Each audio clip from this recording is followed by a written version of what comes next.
Invité de Dimanche en politique, donc Fabien Roussel, bonjour, secrétaire national du Bonjour, PCF et Francis maire Letellier. de Saint-Amand-les-Eaux, parce qu'on va en parler tout à l'heure un petit peu. On a vu donc ce qui s'est passé hier soir sur le budget recettes de la sécurité sociale. LFI a voté contre, les communistes et les écologistes se sont abstenus en majorité, et le PS a voté pour. On va d'abord s'intéresser à vous. En vous abstenant, vous voulez faire passer quel message ? D'abord, je tiens à préciser que le budget présenté par Sébastien Lecornu, le projet de loi de finances comme le projet de loi de financement de la sécurité sociale, ces deux budgets sont des budgets faits contre le peuple. C'est le mot juste. Pourquoi contre le peuple ? Parce qu'à chaque fois, ce gouvernement fait le choix de faire payer les retraités, les malades, les apprentis, nos services publics, pour éviter d'aller taxer les plus riches. Et donc, notre stratégie, ce que nous faisons à l'Assemblée nationale, demain au Sénat, c'est de tout faire pour empêcher ces mauvais coups. Oui, mais vous La principale préoccupation de nos concitoyens, c'est le pouvoir d'achat. C'est la vie chère. Et donc, tous les mauvais coups qu'il y a dans ce budget, nous faisons le choix, nous, de nous battre à l'intérieur pour les faire sauter, pour les enlever. Vous vous êtes abstenu parce que nous avons ça veut dire quoi ? Parce que nous avons réussi à faire sauter ce qu'il y avait dedans, c'est-à-dire on va l'aborder là. Là, c'est les franchises médicales, mais ce que l'on a réussi à faire sauter, c'est le gel du barème sur les retraites, voilà, tout ça. Ça n'apparaît plus dans le budget. Mais c'est ce que disent aussi les socialistes, mais eux, ils ont voté pour. Ah bah oui, mais eux, ils font leur choix. Nous, alors, est-ce que leur choix vous étonne ? Non, mais vous savez, vous étonne pas, l'Assemblée... Oui, c'est le choix du Parti socialiste. Nous, on n'est pas au Parti socialiste. D'accord, mais ça vous étonne ? On n'est ni socialiste, ni insoumis. Est-ce qu'il y a une rupture là ? Est-ce qu'il y a une rupture ? Non, c'est pas. Ne cherchez pas des ruptures. C'est pas une rupture pour vous ? Non, nous sommes, dans l'opposition à ce gouvernement, mais dans une Assemblée nationale qui est découpée en 3 blocs. Et donc... le bloc, ils sont en train de changer les blocs. Nous sommes au combat, tous les jours, nuit et jour, pour à chaque fois tenter d'arracher des victoires. On va y revenir. Mais tenter de faire en sorte qu'il n'y aura pas de nouveaux prélèvements sur la santé de nos concitoyens, sur les plus modestes, sur la prime de Noël, etc. C'est ça notre combat, il y a 3 blocs que ça. Mais est-ce que le Parti socialiste n'est pas en train de s'éloigner du bloc de gauche, là ? Mais posez-leur la question. Non, c'est à vous que je pose la question. Non, mais moi, vous faites partie du bloc de gauche. Est-ce qu'ils ne sont pas en train de s'éloigner de vous ? Nous ne nous déterminons pas en fonction du vote. Oui, mais moi, c'est ma réponse. Non. On ne se détermine pas en fonction de ce que votent les socialistes ou les insoumis. Je vous demande pas ça. Je vous demande d'analyser. Est-ce que vous avez l'impression par le vote pour, c'est une première, quand même qu'une opposition vote pour... Je ne vais pas vous donner les réponses que fait Olivier Faure dans la presse. Il explique pourquoi il a fait ce vote-là. Et donc il explique que pour eux, ils ont le sentiment que le verre est plus plein que vide. Et vous, vous dites quoi ? Donc ils votent pour. Nous, on pense que c'est pas terminé. Et donc aujourd'hui... Je comprends pas. Je comprends pas. C'est-à-dire que le combat... Je comprends pas votre position. C'est pour ça qu'on s'est abstenu. Oui, mais je comprends pas. Majoritairement. Mais parce que nous considérons que nous avons réussi... D'accord, mais c'est ce que disent les socialistes exactement. Mais eux, ils ont voté pour. Ils votent pour parce qu'ils pensent qu'il faut voter pour là-dessus. Nous, comment vous l'analysez ? Nous, on est trop insatisfaits par ce vote. J'entends, mais comment vous analysez ce vote des socialistes ? Eh bien, c'est leur choix, et ils ont un choix stratégique et de voter pour parce qu'ils considèrent qu'eux, ils ont gagné plus de choses. Nous, on considère que ce budget reste toxique, qu'il va falloir le combattre, qu'il va falloir l'améliorer. Et nous avons préféré que ce budget, c'est pour ça qu'on s'est abstenu, que la partie 2, parce que là c'est la partie 2, passe pour que l'on puisse aborder la partie 3 dans laquelle il y a la réforme des retraites, notamment, dans laquelle il y a aussi le doublement des franchises médicales, dont nous ne voulons pas. Et c'est pour ça qu'on a fait ce choix de l'abstention, les socialistes ont voté pour pouvoir aborder ces questions-là. Mais vous regrettez le vote des socialistes ou pas ? Mais non, j'ai pas à regretter ils font ce qu'ils veulent. Chacun fait ce qu'il veut, c'est pas moi qui décide, je suis pas le secrétaire national du Parti socialiste, moi. C'est leur problème. Ça vous embête pas ? En tout cas, non, écoutez, je pense que cherchez pas à nous faire faire des commentaires sur les uns et les autres. Comme si chaque groupe est autonome. Et au sein de chaque groupe, chaque député est aussi autonome et libre. Et donc, ça, c'est votre ligne. Nous, c'est notre ligne. Et donc, aujourd'hui, nous nous sommes déterminés de cette manière-là. Nous considérons que les choix qui ont été faits par le gouvernement sont des choix durs. Durs pour les classes populaires, durs pour les travailleurs, pour les retraités. Nous les combattons. Et nous allons mettre toutes nos forces jusqu'au bout pour les combattre. Justement. Et nous faisons plutôt ce choix-là, plutôt que voter contre, voter contre, voter contre. Ça, c'est le choix fait par les insoumis et l'extrême droite. Que vous critiquez plus, donc. Qui, non, mais parce qu'eux font le choix de faire tomber un gouvernement pour arriver tout de suite à des élections et provoquer une dissolution. dans une assemblée qui est composée de 3 blocs, il y aurait une dissolution demain, nous pourrions arriver au même résultat. Et donc, on n'aurait rien réglé, si ce n'est que la France aurait perdu... Donc vous ne voulez pas de dissolution, c'est clair. C'est pas que je ne veux pas de dissolution. C'est qu'avant d'arriver à cela, avant d'arriver à un blocage, cherchons des chemins pour faire en sorte d'éviter les mauvais coups pour nos concitoyens. Donc, vous êtes plus sur la ligne du Parti Socialiste que sur celle de LFI? Je suis sur la ligne du Parti communiste français qui est celle de défendre les travailleurs, défendre les services publics, défendre le pouvoir d'achat de nos concitoyens. Et je vais vous dire une chose. Non, mais vous m'agacez, monsieur Letellier, c'est pas ça. Non, si on a une ligne. Vous venez de recevoir le ministre de l'Industrie ici. On parle budget, on parle de taxes sur les salariés, sur les travailleurs, sur la santé.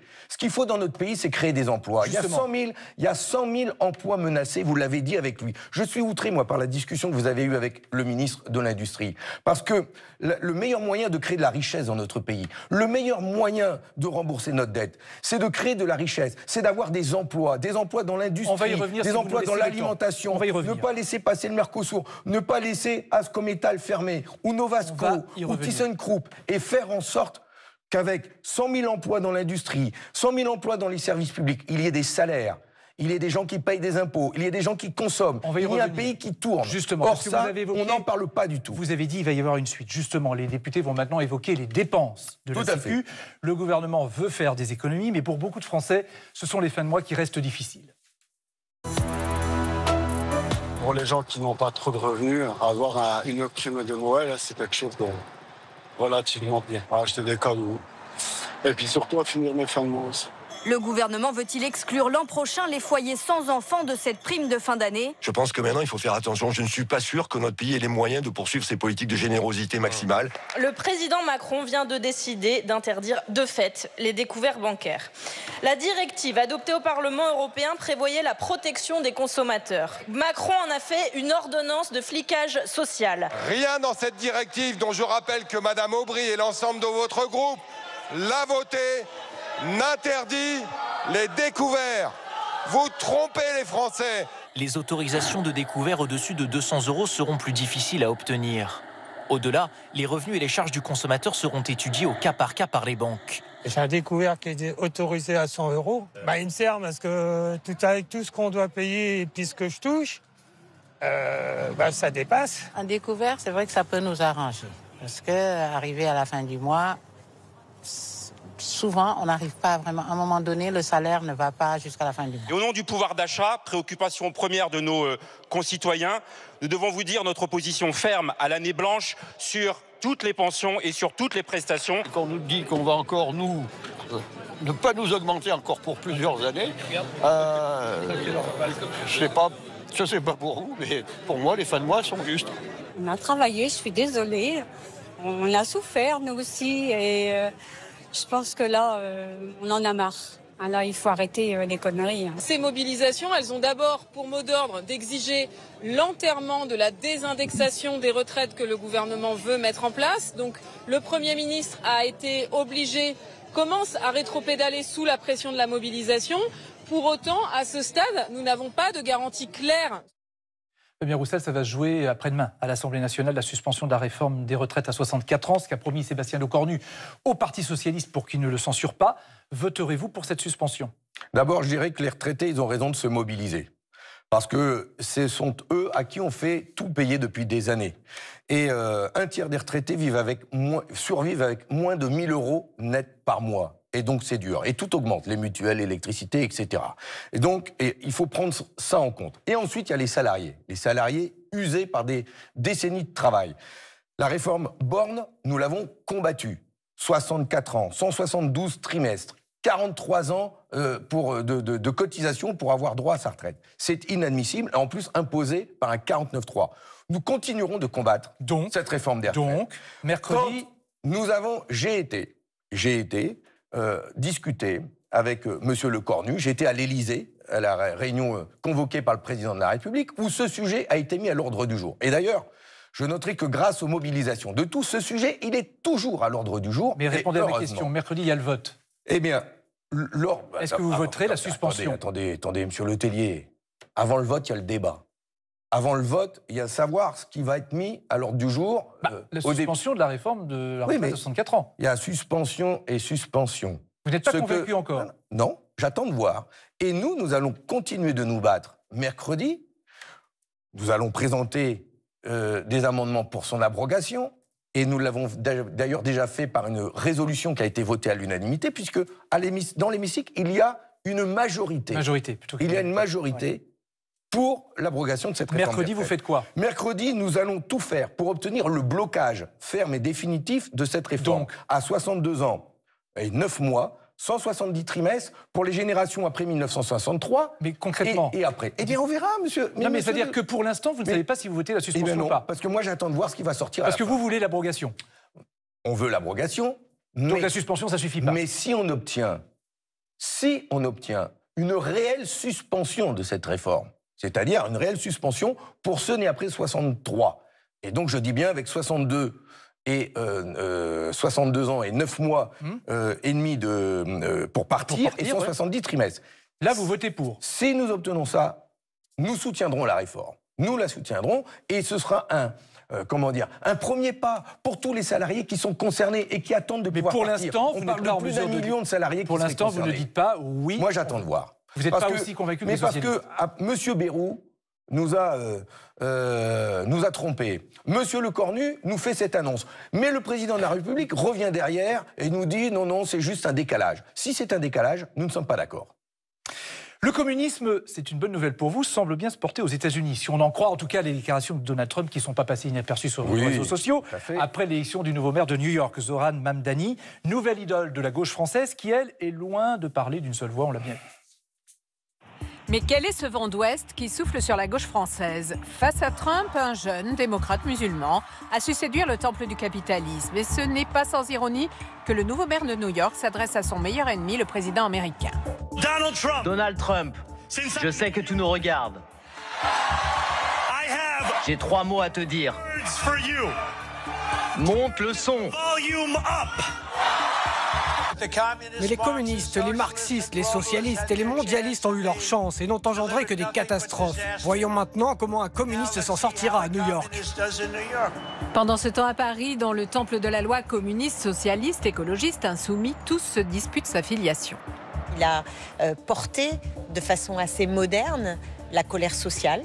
Il a mené des combats qui sont au cœur des problématiques des classes populaires. C'est une leçon pour nous de montrer que ce qui permet de battre l'extrême droite et de faire en sorte que les gens retournent aux urnes, c'est un programme de rupture. Il est vécu comme une aile radicale aux États-Unis, mais l'aile radicale aux États-Unis, en France, c'est le PS. C'est pas insoumis.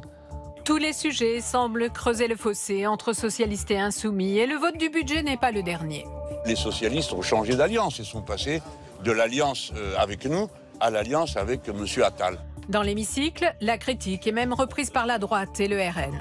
Vous êtes tous macronistes et socialistes ce soir, main dans la main, pour aller taper sur la France qui travaille. Vous avez besoin de faire régler la facture d'un deal politique qui n'a pas été passé ici dans cette Assemblée, mais ailleurs, entre le gouvernement et le Parti socialiste.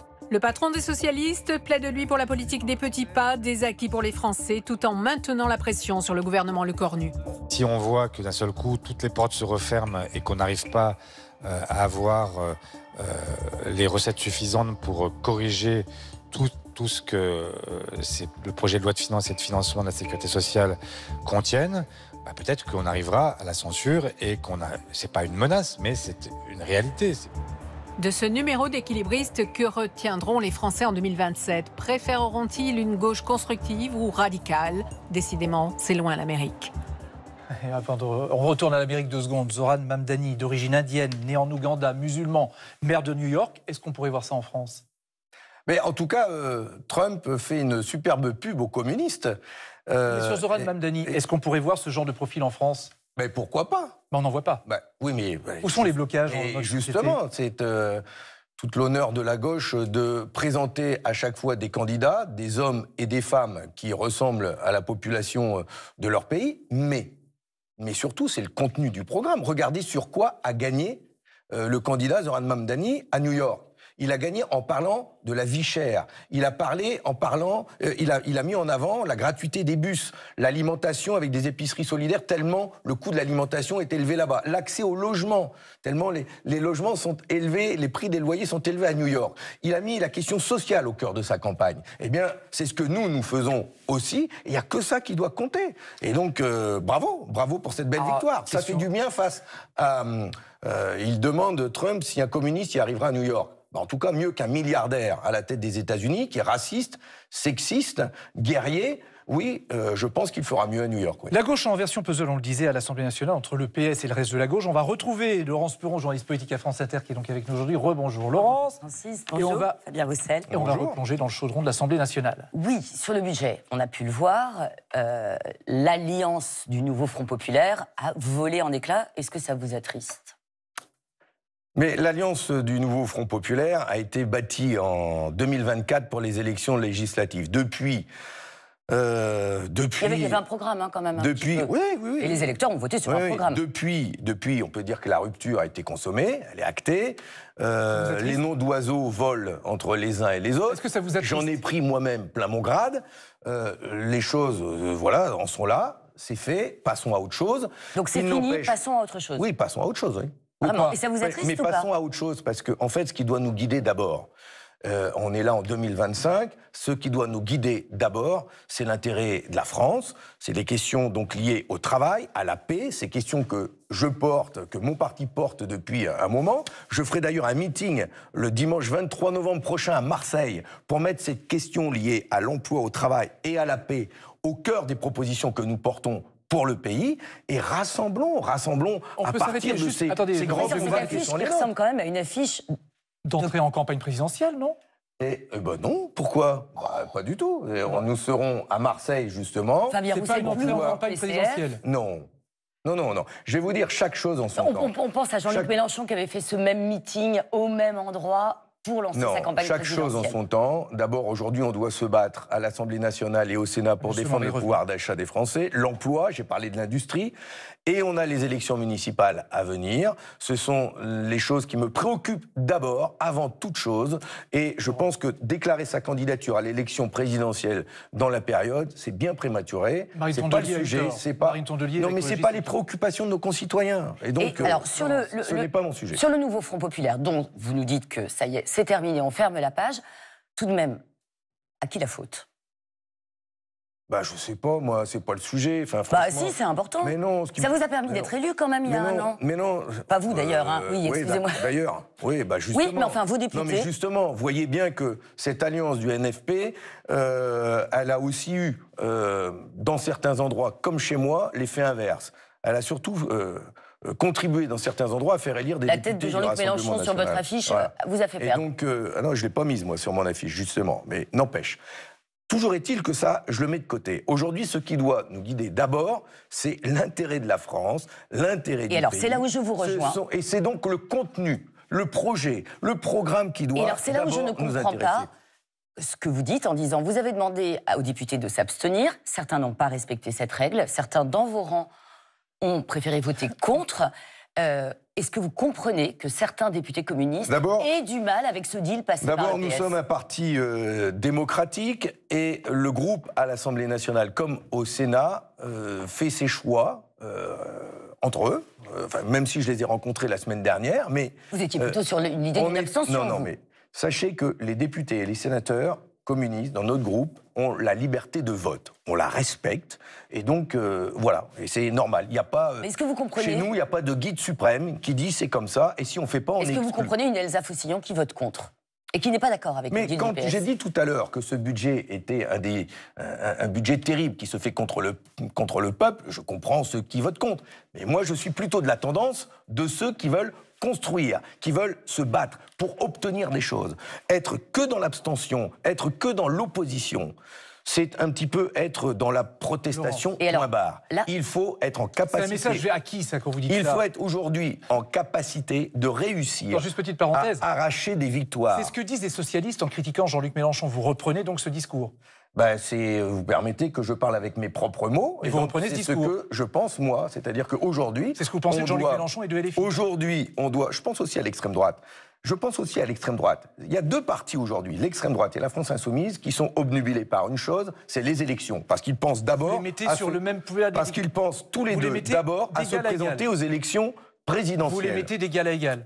Sur cette stratégie-là, oui. Ils le disent, ils le revendiquent. D'ailleurs, ils attendent qu'une chose, c'est se retrouver l'un en face de l'autre. Je trouve ça terrible. Au contraire, aujourd'hui, les Français attendent de nous que nous réussissions à les défendre du mieux possible. Et c'est ce que nous faisons. Donc, vous ne souhaitez pas de dissolution, vous l'avez dit tout à l'heure.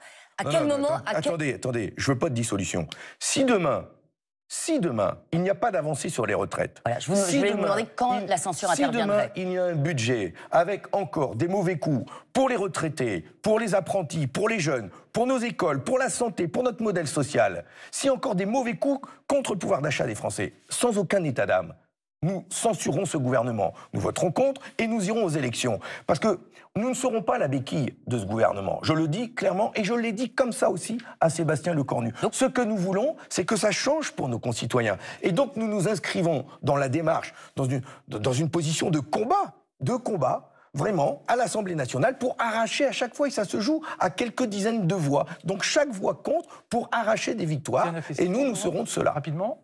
Donc, si Sébastien Lecornu ne vous donne pas quitus sur la réforme des retraites, ne vous donne pas non plus... Si on n'arrive pas à obtenir si l'augmentation des franchises médicales augmente... eh bien, mais sans aucun état d'âme, nous voterons une censure, nous voterons contre ce budget. Avec risque de dissolution. Mais retourner au peuple, il ne faut pas avoir peur non plus de retourner au peuple. Hein. Je veux dire, je n'ai pas d'état d'âme là-dessus. Merci Laurence. Vous l'avez dit tout à l'heure, pour vous les municipales, c'est important, notamment pour vous, à Saint-Amand-les-Eaux, où vous êtes élu, vous êtes le maire depuis quelques mois. Pour les municipales, ce sera quoi la ligne du Parti communiste? L'union de toute la gauche? Mais bon, vous savez ça, l'union de la gauche ou l'union de la droite, aux élections municipales, tout dépend des communes. D'abord, la majorité des communes de notre pays, elles ont moins de 2000 habitants, il n'y a pas d'étiquette politique, ce sont des rassemblements d'intérêt communal, ça va même au-delà, plusieurs milliers d'habitants, ce sont des listes d'intérêt communal. Et puis ensuite, il y a les grandes agglomérations, les grandes villes, où là, il y a plus des jeux politiciens qui se font. Ce que nous défendons, ce que nous voulons, c'est d'abord l'intérêt des habitants dans la commune. Construire des listes à l'image de la ville. Et bien sûr, construire des listes sur la base d'un programme qui est de protéger les gens contre la vie chère, contre le recul des services publics. Et c'est pour ça que les maires communistes, notamment, à la tête de listes très larges, ces maires communistes se battent pour des services publics locaux, se battent pour des tarifs de cantine accessibles, pour le sport, pour la culture. Mais c'est pas rien, parce qu'il y a d'autres listes, je vais dire libérales, on va dire, qui eux disent on va tailler dans les services publics. Je vais vous poser la question. Alors je vais vous poser la question différemment. Il reste 2 secondes. C'est alliance plutôt avec le PS ou plutôt avec LFI pour les municipales? Mais ça passe, c'est pas comme ça. Avec tout le monde. Avec tout le monde. Mais ça dépend des villes. Avec tout le monde. Ça dépend de la réalité locale. Il n'y a pas de fermeture. Il n'y a rien qui est fermé. Ça dépend des réalités locales. Rien n'est fermé. Ça dépend des réalités locales.